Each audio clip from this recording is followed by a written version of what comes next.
Bonjour tout le monde. Ce module thématique est consacré aux pronoms relatifs. Nous allons apprendre avec vous à les distinguer des autres pronoms, ainsi qu'à utiliser ces pronoms dans de différents contextes. Essayons de comprendre à quoi les pronoms relatifs servent et quel est leur rôle principal dans la phrase. Considérons les deux phrases suivantes. Il y a des questions difficiles.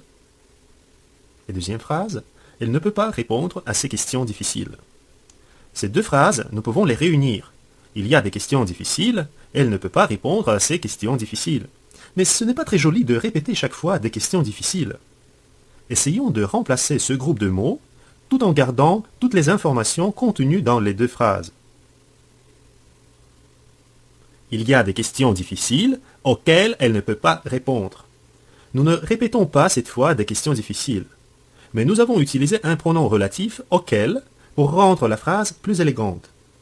Le mot ou le groupe de mots qu'on remplace par le pronom relatif est appelé un antécédent.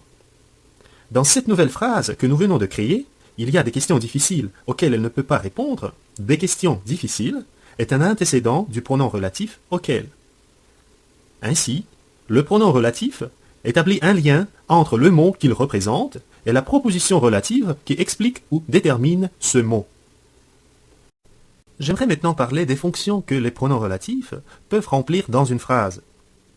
Considérons les phrases suivantes. J'ai besoin du livre qui est sur la table. Et deuxième phrase, j'ai besoin du livre que ta sœur m'a emprunté. Il y a dans chacune de ces phrases une proposition principale, j'ai besoin du livre. Et il y a une proposition relative, l'une introduite par le pronom relatif qui, donc qui est sur la table, et l'autre par le pronom relatif que ta sœur m'a emprunté. Dans la première phrase, le pronom relatif qui est le sujet du verbe être dans la proposition relative. Donc, sa fonction dans cette phrase est sujet. Dans la deuxième phrase, la fonction du pronom relatif que est le complément du verbe à emprunter. Donc, elle a à emprunter le livre. Qui et que représentent tous les deux le mot livre de la proposition principale.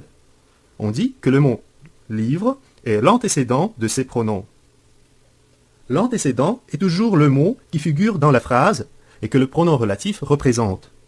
Il est important de comprendre ce que cela veut dire le terme antécédent pour utiliser correctement les pronoms relatifs.